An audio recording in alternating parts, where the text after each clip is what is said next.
Welcome into the post-game show on the Firebird Broadcasting Network with Eric Laguerre. I'm Peter Ferreri. You know, Coach, we had our whole pregame script ready, and then the final 2 minutes and 7 seconds happened. You know, kind of talk us through what you saw on your end of things, and I'll give you credit. You stayed cool, calm, and collected through all of it. That's what we've talked about the entire time. When you play a team, North Central is an experienced team. They've beat us up the last 2 years. There's nothing else we can say about it. And we came in with a little bit different intensity level, and I thought we kept our composure great down the stretch.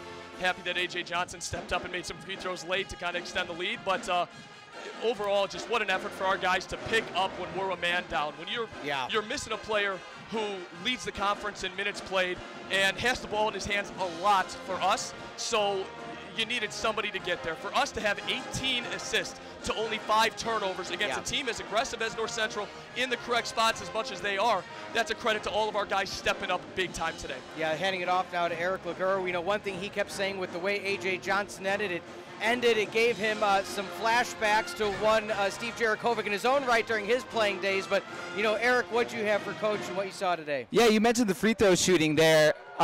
Clearly a strength for your team. One question I wanted to ask you, seeing A.J. knock down that many free throws, have you seen that many free throws made in a row in a possession? Is A.J. a better free throw shooter than you were? He 100% is. There's no questions about that. Still has a few more attempts to get to, but he shoots it at a better percentage. And I don't know if I've ever seen that many consecutive. He obviously earned it attacking the basket first, and then it got a little hectic at the end. But credit to our guys to keep their composure throughout and finish the game. And you're 2-0 in conference, and everyone's a grind. We talk about it every time I come up with you guys. It's a grind, and that's what the CCAW is, and it does not get easier. Now you get a top 25 team in Elmhurst who's probably playing better than anybody in the conference, and probably arguably better than anybody in the area right now. It looked like your game plan was to continue to pound it down low, even though they were continuing to make outside shots. What did you see that North Central was presenting you on defense? For us defensively? It looked like you guys kept pounding it down low on offense. We want to attack them. When they're trying to go Brian Johnson, when they're trying to play Ethan Hellwig as more of their interior players, ball's got to go inside. And Julian did a great job of finishing.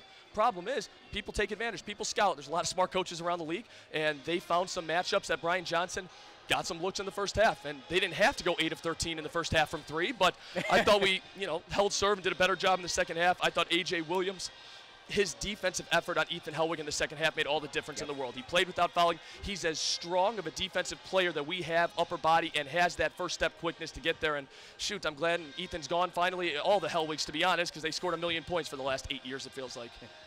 Yeah, last question, something that you mentioned guys having to step up. Ryan Johnson looked like he was making a huge effort on the defensive end, diving around on the floor.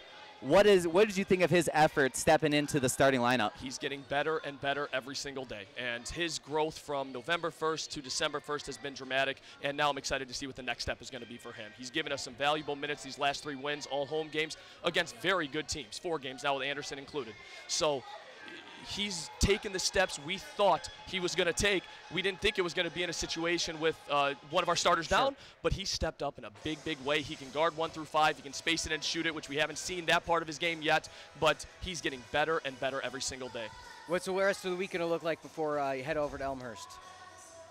Be ready to guard, be ready to compete. They're going to get the ball up and down the floor. They got one of the best big guys in the league in Zapinski, another team that isn't a young basketball team. They're another back-to-back 3 fifth-year starters in their starting lineup, and they got a lot of experience. They got a lot of guys that played in some big basketball games, including the Final Four a couple years ago, so they're going to be ready to compete.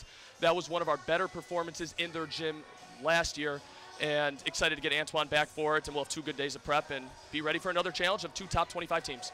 Sounds good, Coach. Congratulations on the big win, Congrats on the win. We'll see you soon. Thank you, guys. All right, that's Coach Djurickovic talking about everything that happened in that game, especially the last 2 minutes and 7 seconds. Before we sign off,